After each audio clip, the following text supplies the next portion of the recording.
So if you're going to do paid marketing and you really want to track that ROI, you really do want to stick to those earlier kind of platforms such as Meta, Google, Pinterest even, and Amazon. They're definitely the bread and butter of understanding ROI and how to really get your product out there while you're tracking it. We help people with ideas get them to revenue.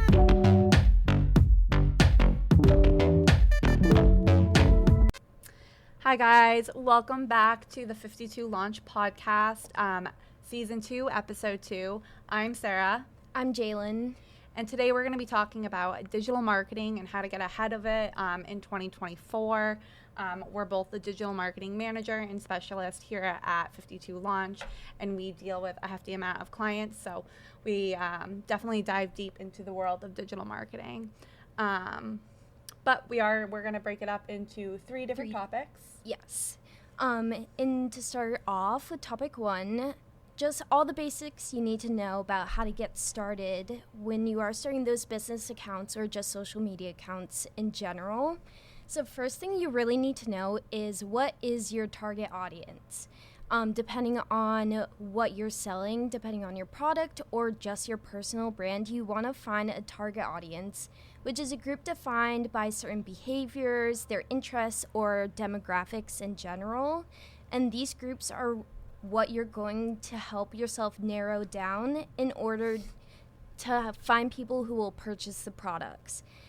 And from there, you're going to find multiple other audiences underneath your target audience that will help you find different people that you can target using like different deliverables, copy, and everything else. So a great example and what's going on kind of recently is that there are 10 to 12-year-olds going towards Ulta. And a lot of people seem to be a little confused about it or a little just like off-put by it, because genuinely you think of Ulta and you think of people who are Gen Z or millennial or anyone older. But recently there has been these preteens, and that's what we talk about when we have your general target audience, but then you find all these other audiences underneath it. And it's kind of funny, and we're definitely going to explain that situation a little bit more. Yeah, so what's really interesting that Ulta has been doing is their target audience has always really been, your mid-20s to later 30s, and they've been really doing a lot of their targeting through Facebook and Instagram, and they also use search engines like Amazon and Google. But all of a sudden, all of these younger audiences started going to their stores and purchasing all these products. And that had to do a lot with younger platforms coming out, such as TikTok.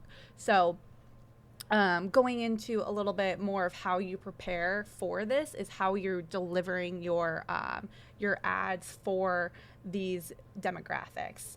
Ulta had some confusion with the way that they were delivering their ads.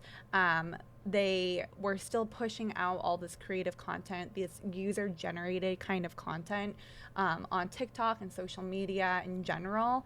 And the way that they were delivering it was both trying to hit the same different audiences. So they both had a same ad, and that same ad was going after people in their late 20s as well as people who are going into the 8th grade.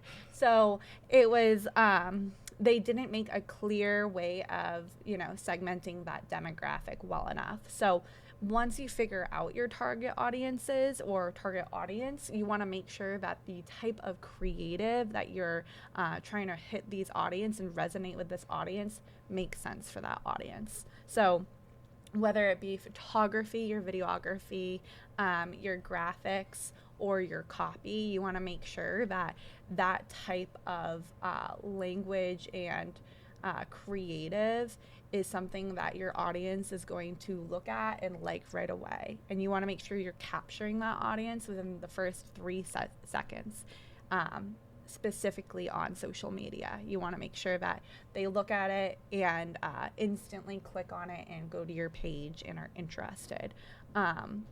So that's kind of basically the sum of topic one, just making sure that you have your audience and you know how you're going to be targeting this audience, and you're not going to be flaky with it and not exactly segmenting those two audiences correctly.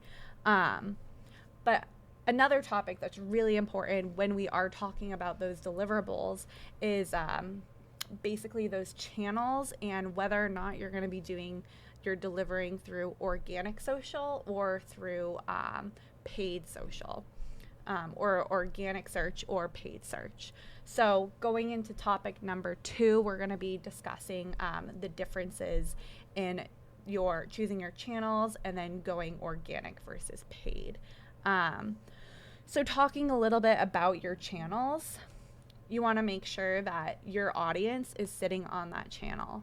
If I am targeting someone who just graduated high school and is most likely scrolling through TikTok all day long, just really interested in content, I'm most likely not going to push my ads out onto Facebook, even though those are two social media platforms and you think they would both sit there. They are not. That 19, 18-year-old is on TikTok, and you should be doing some type of advertising on TikTok. But that's not to say you should be doing paid advertising on TikTok. So Jalen's going to talk a little bit about paid versus organic. Yeah, so there's a lot that goes into the differences between organic and paid. One takes a lot of time to be able to grab all of the elements that you need to be posting all the time. And then paid, you pay for ads to show up for certain audiences. So if you want to do organic, you have to have a very strong intuition about what your brand is and who you want to come out as your brand. So as Sarah mentioned, doing TikTok for if you're targeting teenagers would be the smartest bet to do organic, because you don't have to be paying to be posting on TikTok. But if you are selling, say you are trying to sell and get people to come to a restaurant, that's a whole different deal, because you want to be able to use different channels like Google, Facebook, and you want to be paying on those types of channels instead, so that you're going to be coming as the top bidder. So you're going to be coming at the top of a search or the top of a page, or even just coming up on someone's page if they have similar interests or they have similar behaviors in the same location. All those different things kind of go into it. Like we mentioned earlier, the Ulta thing comes back into play, but the reason Ulta ran into new audiences because they chose to switch up their content and start to post user-generated content, which is organic. So they started off with paid content, which was on Facebook, Instagram, most likely Google, and then they switched over to TikTok, which one switches our target audience, but then also switches over to our organic content, which is a good example of how easily it can affect your target audience, but also the difference between like using organic or using paid and how that can affect like kind of like who you're going to find in your stores and how that's going to switch everything up, kind of. Yeah, definitely. And we just listened to a really great podcast by Gary Vee, in his podcast about, how to move forward in 2024 with your marketing strategies.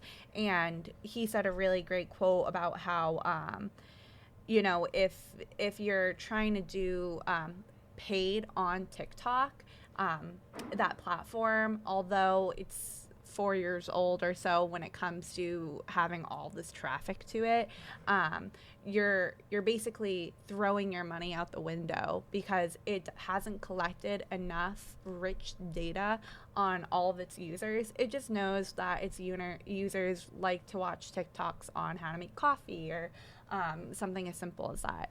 It doesn't know if that user is actually going to go to your convert to your landing page and buy So going to platforms such as Meta, Facebook, Instagram, or Google and Amazon, they understand the buyer profile. They understand who's going to purchase your product. So if you're going to do paid marketing and you really want to track that ROI, you really do want to stick to those earlier kind of platforms such as Meta, Google, Pinterest even, and Amazon.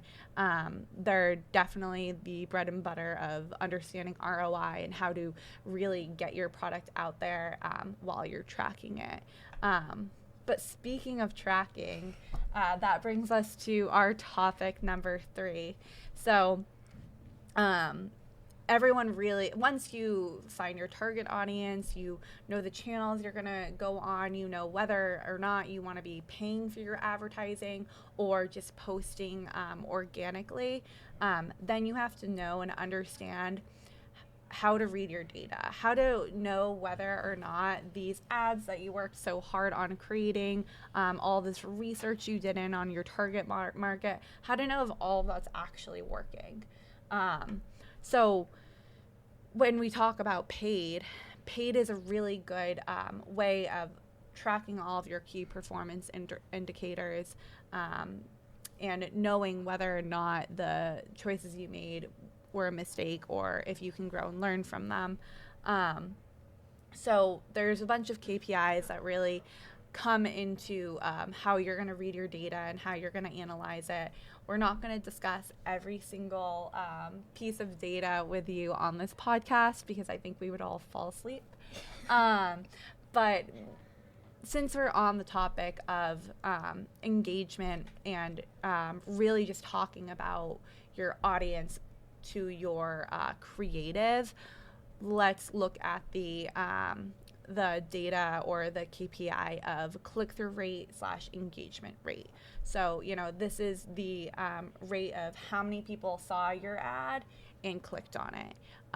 That's showing you how many people that you thought was your target audience or these platforms thought was your target audience and actually was interested in what you put out there.